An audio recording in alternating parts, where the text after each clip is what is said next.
ಗೌತಮನನ್ನು ಆ ಗುಹೆ ಬಳಿ ಕರೆದುಕೊಂಡು ಹೋಯಿತು. ನಿನಗೆ ತುಂಬಾ ಧನ್ಯವಾದಗಳು ಎಂದು ಹೇಳಿ ಆ ಹದ್ದು ಕೂಡ ಗೌತಮ ಗುಹೆಯೊಳಗೆ ಹೋದನು. ಆ ಹದ್ದು ಕೂಡ ಗೌತಮನನ್ನು ಹಿಂಬಾಲಿಸಿಕೊಂಡು ಹೋಯಿತು.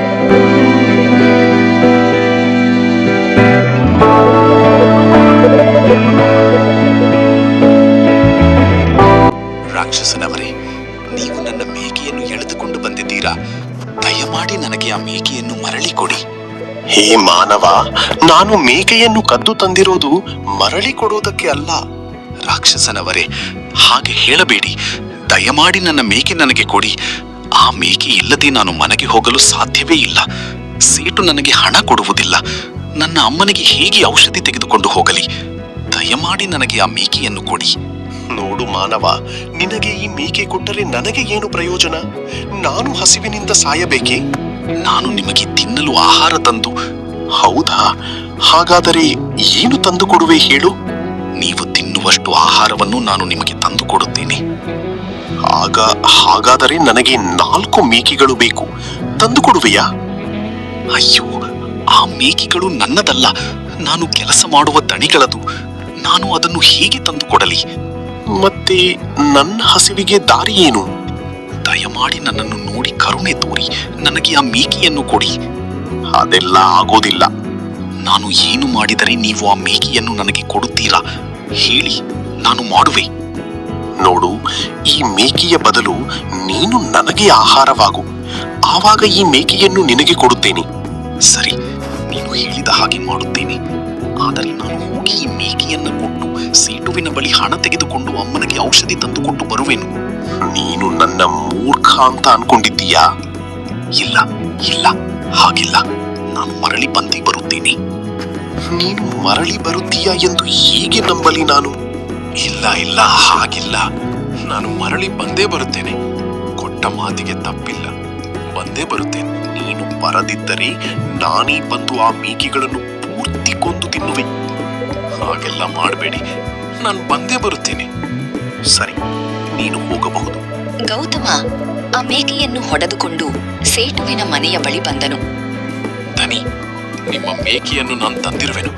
ತೆಗೆದುಕೊಳ್ಳಿ ಈ ಮೇಕೆಯನ್ನು.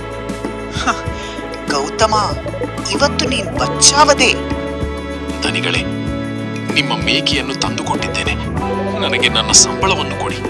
ಸರಿ, ಆಯ್ತು. ತೆಗೆದುಕೋ ಈ ನಿನ್ನ ಸಂಬಳವನ್ನು. ಗೌತಮ ಸಂಬಳವನ್ನು ತೆಗೆದುಕೊಂಡು ತನ್ನ ತಾಯಿಗೆ ಮಾತ್ರೆಗಳನ್ನು ತೆಗೆದುಕೊಂಡು ಮನೆಗೆ ಬಂದನು. ತೆಗೆದುಕೊಳ್ಳಿ ಮಾತ್ರೆಗಳನ್ನು. ಸರಿಯಾದ ಸಮಯಕ್ಕೆ ಮಾತ್ರೆ ಔಷಧಿಯನ್ನು ತೆಗೆದುಕೊಳ್ಳಿ.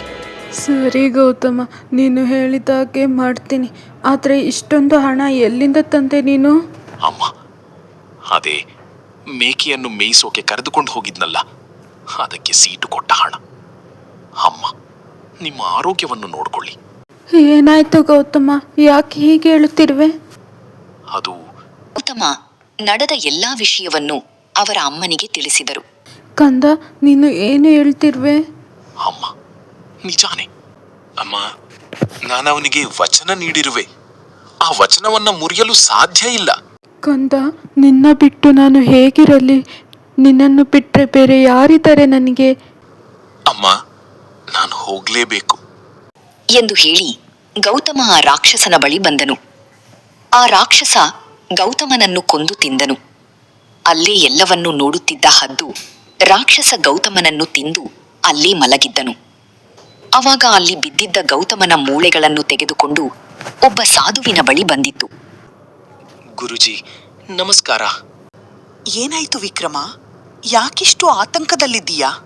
ಗುರುಜಿ, ಅದು ಆ ರಾಕ್ಷಸ ಇದ್ದಾನಲ್ಲ, ಗೌತಮ ಎನ್ನುವ ವ್ಯಕ್ತಿಯನ್ನು ಕೊಂದು ತಿಂದನು. ಅವನು ಪಾಪದ ಹುಡುಗ. ಅದಕ್ಕೆ ನಾನು ಅವನ ಮೂಳೆಗಳನ್ನು ತೆಗೆದುಕೊಂಡು ಇಲ್ಲಿ ಬಂದಿರುವೆ. ಅವನನ್ನು ಹೇಗಾದರೂ ಮಾಡಿ ಬದುಕಿಸಿ.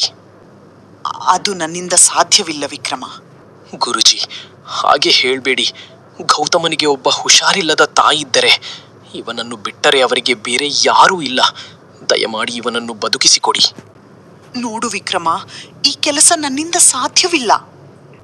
ಇವಾಗ ಏನ್ ಮಾಡೋದು ಗುರುಜಿ? ವಿಕ್ರಮ, ನಿನಗೆ ಆ ದೊಡ್ಡ ಗುರುಗಳು, ಶ್ರೀನಿವಾಸ ಗುರುಗಳು ಗೊತ್ತಿದ್ದಾರಲ್ಲ, ಅವರ ಕೈಯಿಂದಲೇ ಈ ಕೆಲಸ ಆಗಬೇಕು. ಇದು ಬೇರೆ ಯಾರ ಕೈಯಲ್ಲೂ ಆಗುವುದಿಲ್ಲ. ಆದರೆ ಗುರುಜಿ, ಅವರ ಬಳಿ ಹೋಗೋದು ಹೇಗೆ?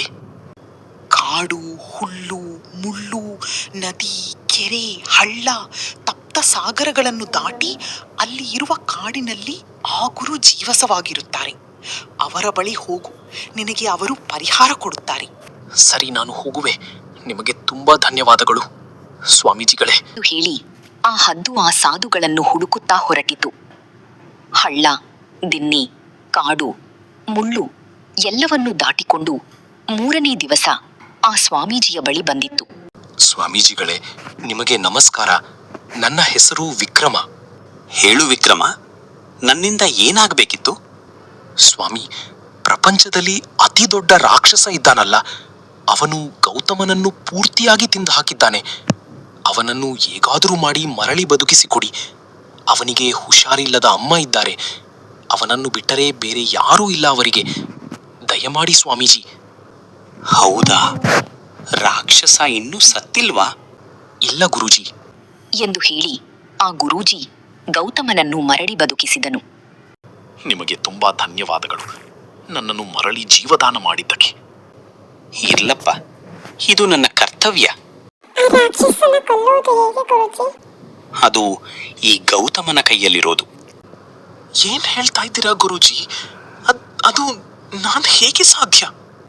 ಹೌದು, ನೀನೇ ಆ ರಾಕ್ಷಸನ ಸಾಯಿಸಬೇಕು.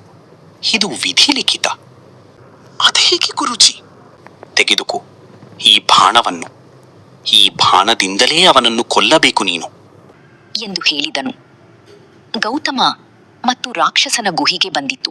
ಏ ರಾಕ್ಷಸ, ನೀನು ನನ್ನ ಗೆಳೆಯನಾದ ಗೌತಮನನ್ನು ಕೊಂದು ತಿಂದಿರುವೆ. ನಿನಗೆ ಸರಿಯಾದ ಪಾಠವನ್ನು ಕಲಿಸುವೆ.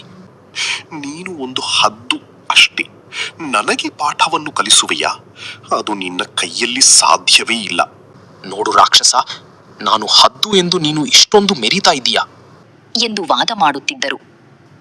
ಗೌತಮ ರಾಕ್ಷಸನ ಹಿಂದೆಯಿಂದ ಬಾಣವನ್ನು ಗುರಿಯಿಟ್ಟು ಒಡೆದು ಆ ಬಾಣ ರಾಕೇಶನ ಹೊಟ್ಟೆಗೆ ಚುಚ್ಚಿಕೊಂಡು ಆ ರಾಕ್ಷಸ ಸತ್ತು ಬಿದ್ದನು. ಆ ಹತ್ತು ಗೌತಮನಿಗೆ ಒಂದು ಚೀಲವನ್ನು ಕೊಟ್ಟಿತು. ಈ ಚೀಲವನ್ನು ತೆಗೆದುಕೊಂಡು ಹೋಗಿ ಮನೆಯಲ್ಲಿ ತೆಗೆದು ನೋಡು. ನಿಮಗೆ ತುಂಬಾ ಧನ್ಯವಾದಗಳು, ನನ್ನನ್ನು ಮರಳಿ ಜೀವದಾನ ಮಾಡಿದ್ದಕ್ಕೆ. ಇರ್ಲಿ ಬಿಡು ಗೌತಮ, ಇದು ನನ್ನ ಕರ್ತವ್ಯ.